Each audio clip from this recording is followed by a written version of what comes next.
Hey guys, welcome back to the second video for the Volks 1/144 scale IMS Neptune. I'm gonna jump right in and start.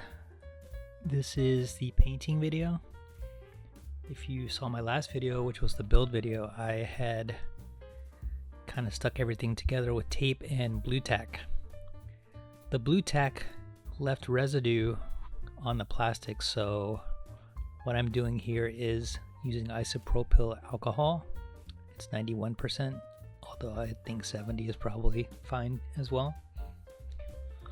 And a Q-tip and just cleaning off that residue. I think in the future I'm going to not use blue tack so I can avoid this.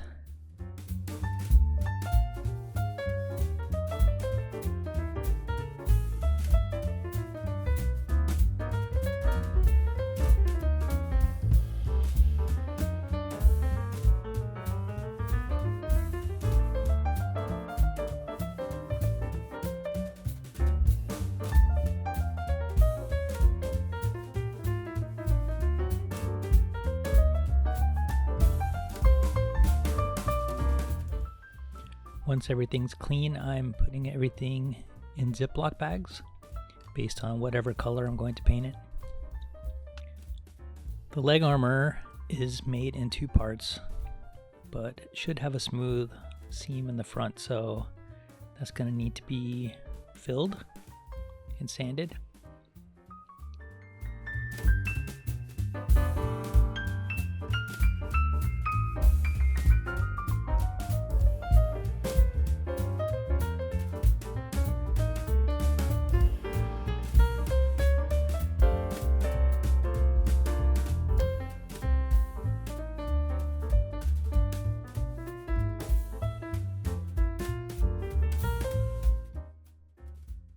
Here I'm just pointing out some other seams that will need sanding.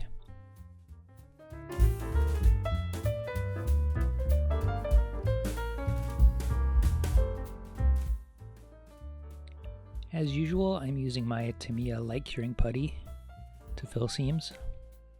It's quick and easy. Just put it on and shine it with a UV light. In my case, I'm using my bicycle light.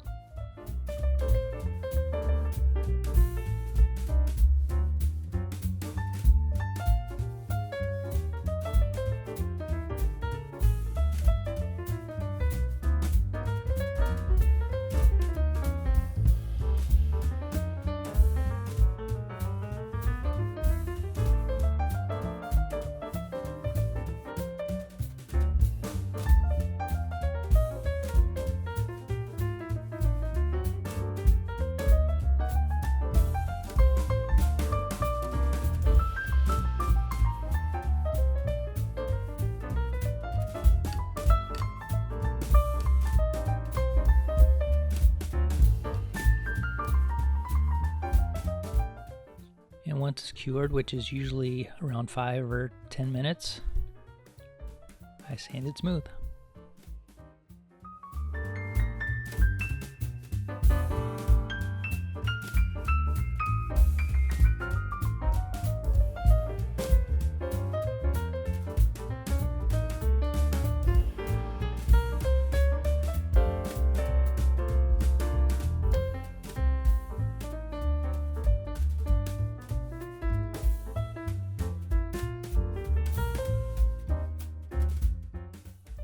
So I'm going to modify the frame so that the armor will go on after it's been glued instead of before. Normally you would sandwich the frame in between the leg armor with those holes, but I'm going to make it so I can snap it in because I've filled the seam.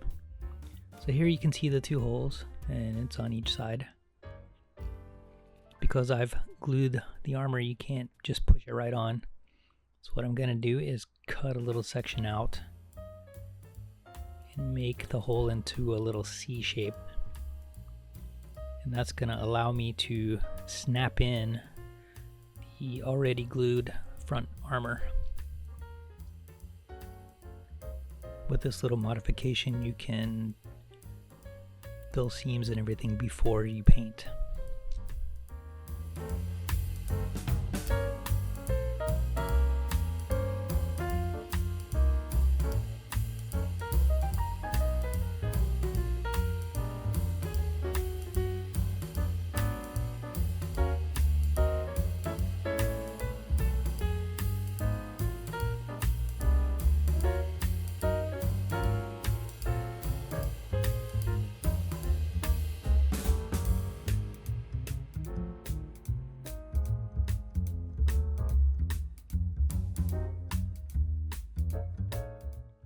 There are big seams on the shoulder parts, but the problem with these is this little detail that's recessed. It's very shallow, so you can't really just go at it with your sandpaper like normal. You just have to be very careful with that. So I'm kind of sanding around the edges here, scraping with a knife, just trying to avoid that detail.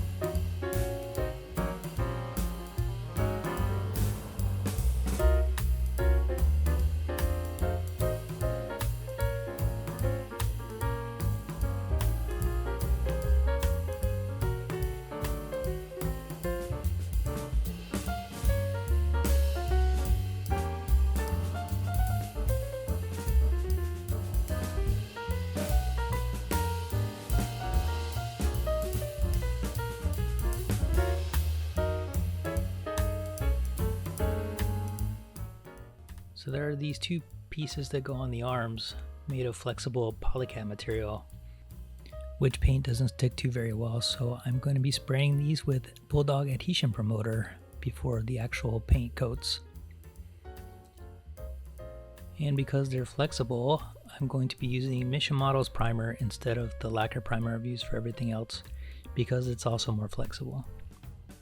Bonus, the primer is the exact color that it's supposed to be in the manual.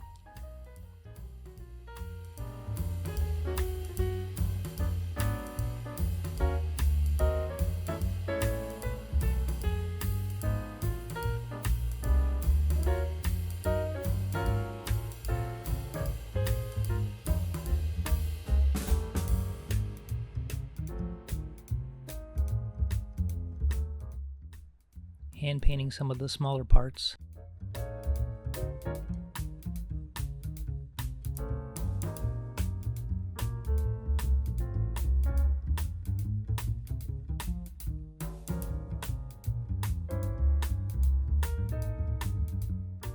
I'm using Gaia semi-gloss clear for the frame, just to give it a little differentiation from the gloss armor that I'm going to make.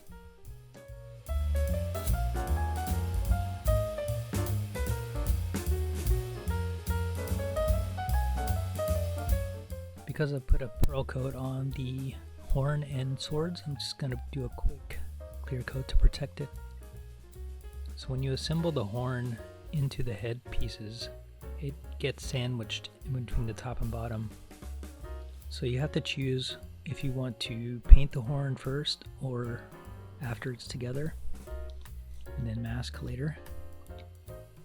I chose to paint it first because when you sandwich the two parts together, it's not a perfect fit, so there's some little seams you have to fix. So I'm going to go back later and just mask over the horn when I paint the blue.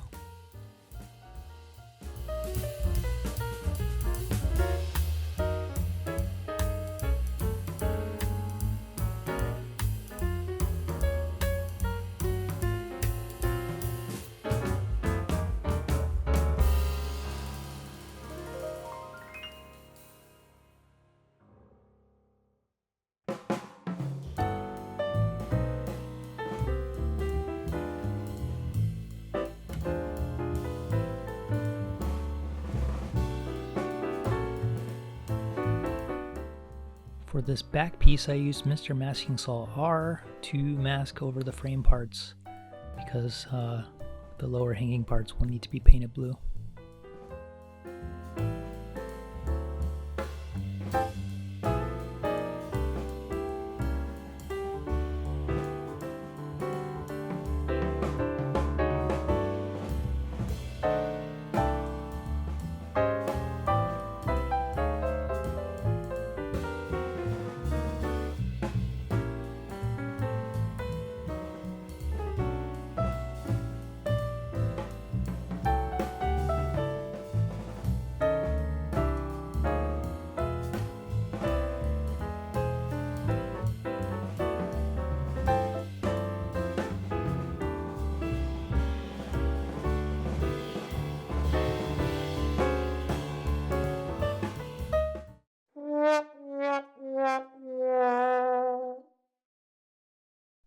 So unfortunately I spilled about 2/3 of my blue paint mix.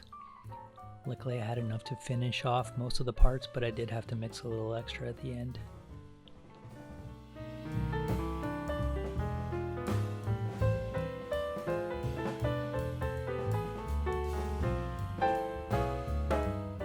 To give the armor a little pearl effect, I'm using Mr. Crystal Color Sapphire Blue on top of the blue armor.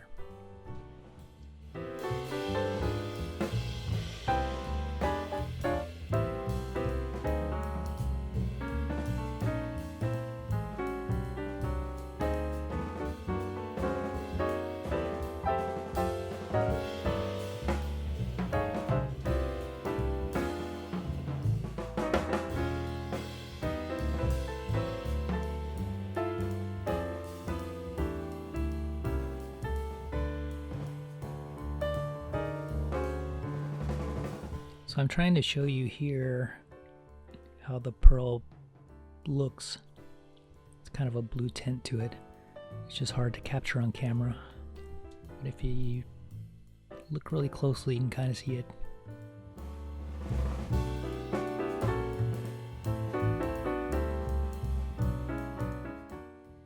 I've masked the edges of the shield, known as a veil in the 5-Star Stories world.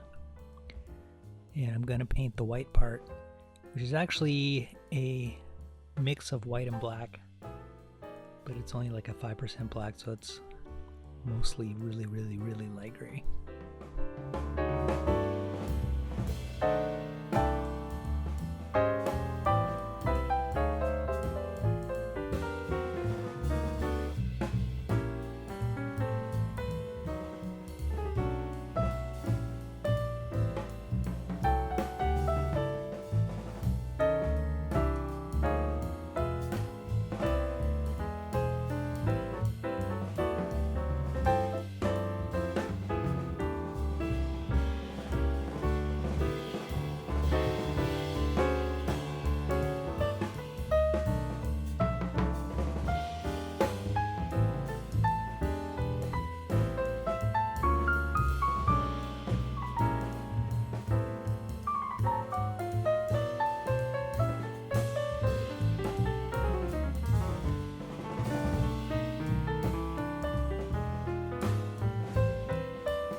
I'm using the panel line as a cutting guide, but you have to make sure you use a very fresh blade when you do this, and a very light touch with the cuts. I think it comes from experience, how deeply you need to cut without cutting through the paint. When in doubt, just go slowly. Now I need to mask the 3 separate color panels on the ends of the shoulder armors. The panel lines themselves are really shallow, so I was having a hard time seeing where they were under the masking tape to cut. And they're also curved, so just taping a line on was kind of difficult to get it straight. So I had the idea of just drawing a line on with these AK weathering pencils. That way, once I'm done painting, I can remove it easily with just water. And because the line is underneath the tape, which is semi-transparent, well, not really semi-transparent, but you can still kind of see the line through it once it's burnished in. That gave me a little line to use as a guide for cutting. And like I mentioned, you can wipe any of the excess off after everything's painted with just plain water.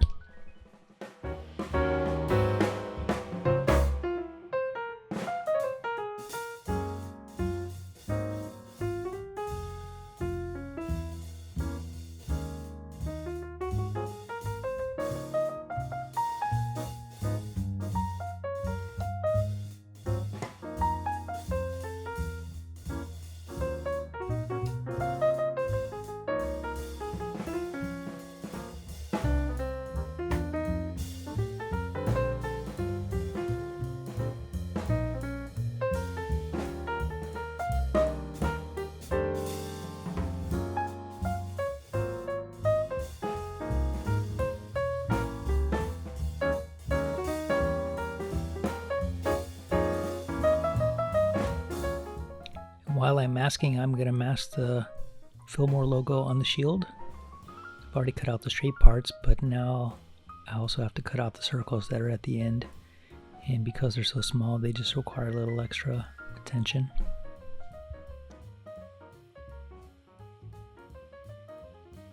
I only filmed the greenish blue color, but I also painted the pink and black as well.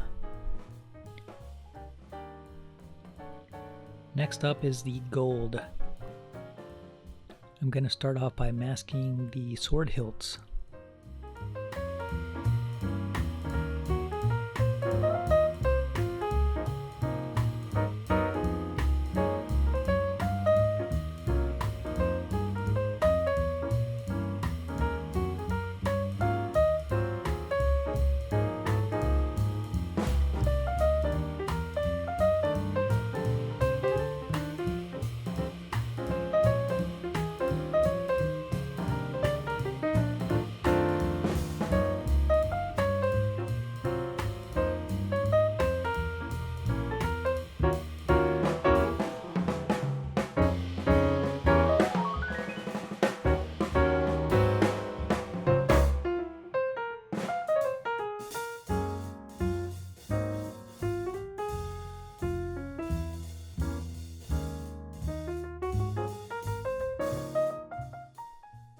A few pieces of the armor, like the head and shoulder parts, have a little emblem that's going to be gold. But because it's so small, I'm just going to hand paint those. But a few parts that will need masking are the shoulder parts, and then the little parts that are in the front of the leg armor.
Before I paint the gold itself, I'm spraying the parts that are going to be gold with black gloss paint.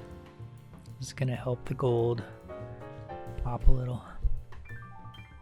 And in case you're wondering, it's Gaia Star Bright Gold. For the small emblems that I mentioned, I have painted it with Vallejo black.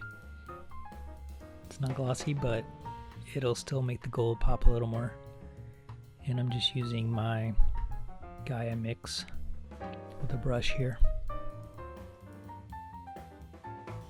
Because the paint's heavily thinned for airbrush, it takes a few coats to actually build it up. After painting that first piece, I thought about how I'm painting lacquer paint on top of lacquer, and I can be a little clumsy with my paintbrush sometimes, so I decided to use this acrylic Glorious Gold Vallejo game color instead. And this piece was painted with that, and you can see it's almost a perfect match with Star Bright Gold somehow. The reason I did this was if I mess up with the acrylic, it's easy to just wipe it off and start over. But if I mess up with the lacquer, it's going to ruin the paint underneath.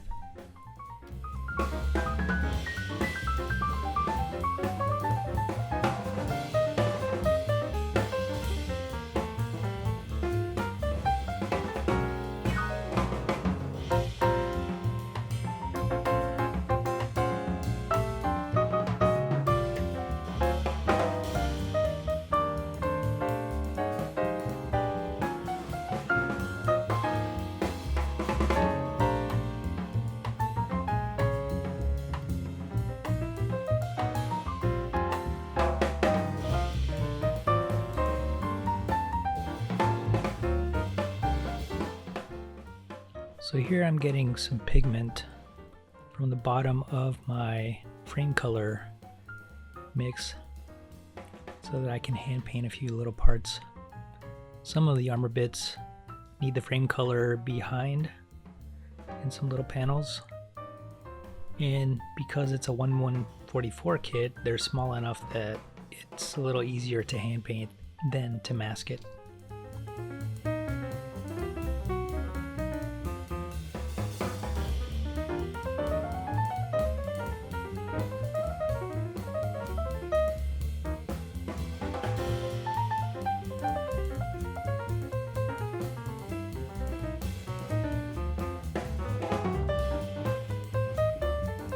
Because the eyes are meant to be painted in a fluorescent red, I'm going to start by painting a white base coat.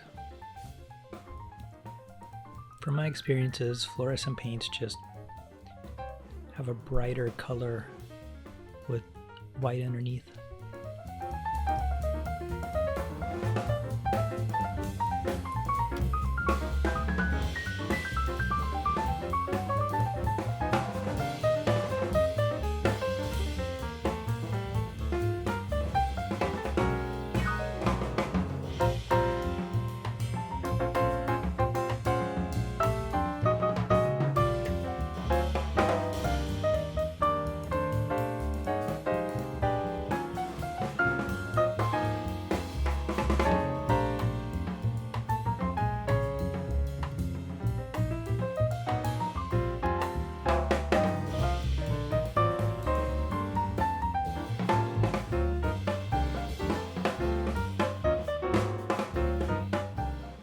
For shallow panel line touch-ups, I'm using black acrylic Vallejo.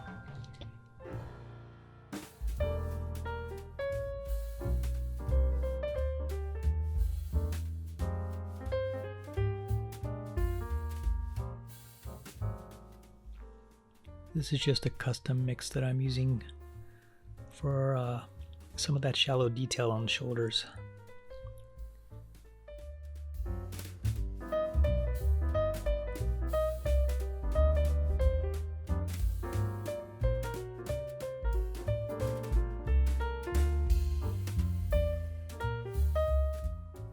So before I was able to cut out the decal, I accidentally got it wet, so I dropped the whole sheet into the water.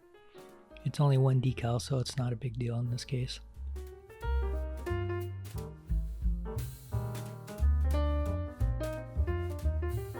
There's a lot of raised detail here, so it gives you a good option to paint the mermaid logo if you want. But it also makes fitting the decal a little more difficult, but with some good decal solvents, it fits pretty well. Now that the decals and panel lines are done, I'm spraying the final gloss coat.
Originally I was planning to polish and wax the armor, but after the Gaia gloss clear dried overnight, I realized it was pretty much as shiny as I wanted the final product to be already, so I get to skip a step. This stuff is amazing.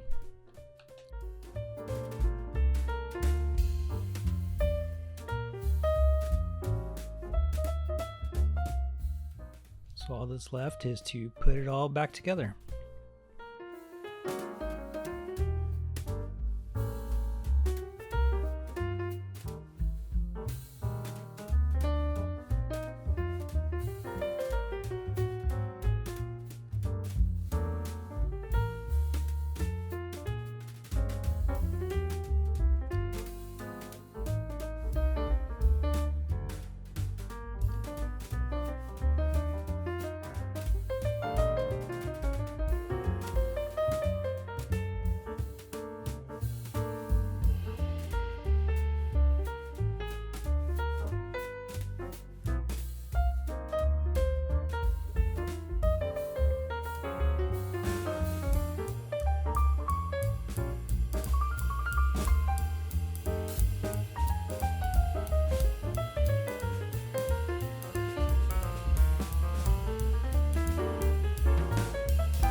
When attempting to put the head onto the neck, I realized that the polycap won't pop into place. It's either too short or the polycap's too big. I don't know, but there really wouldn't be any movement anyway because of the way it fits on, so I decided just to super glue it into place.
The back armor that goes on the legs is directional depending on the leg. You can tell by these little notches. Whichever side it is, it goes on the inner side.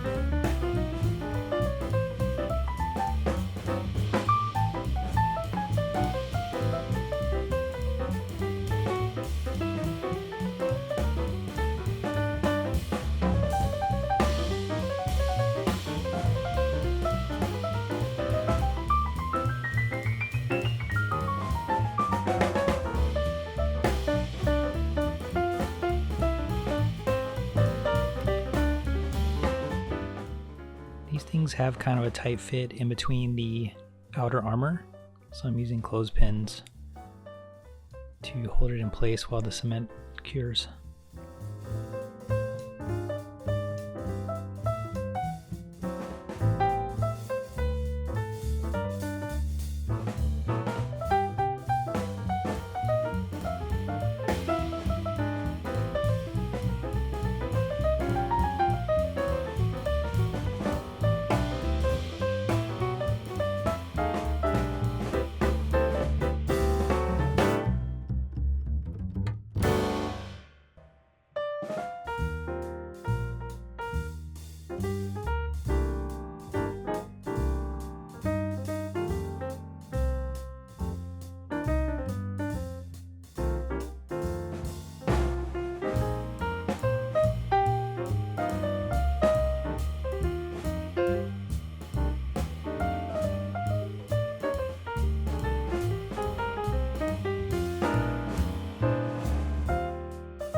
For the outer shoulder pieces, I found it easier to cement it from the inside.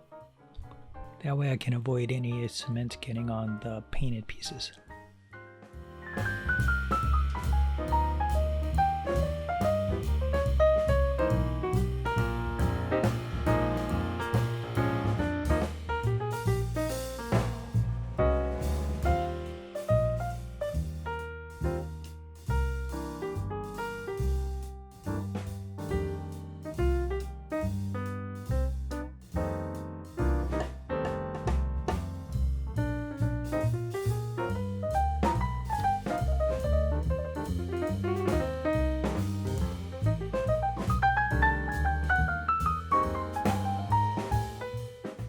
When assembling the elbows into the arms, note that they're directional as far as which arm is which. The right arm has this little hole in one of the centerpieces, and none of the other parts have that.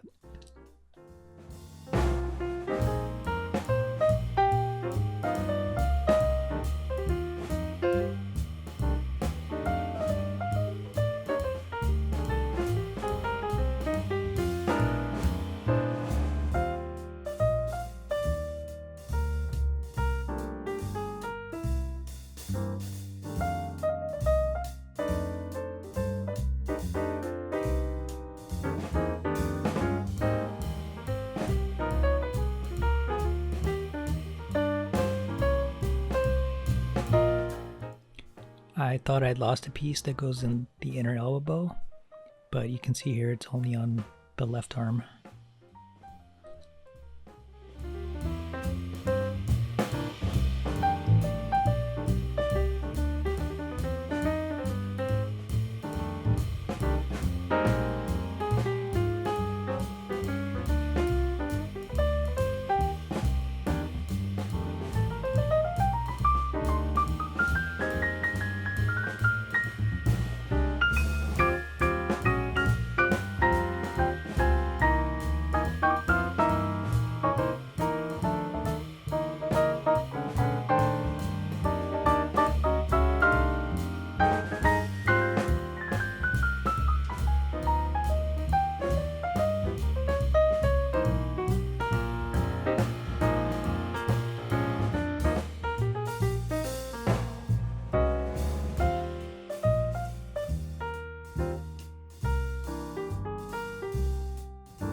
That's pretty much it. I just need to wait for the legs to cure overnight and then put everything else together.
So that concludes the 1144 Neptune build.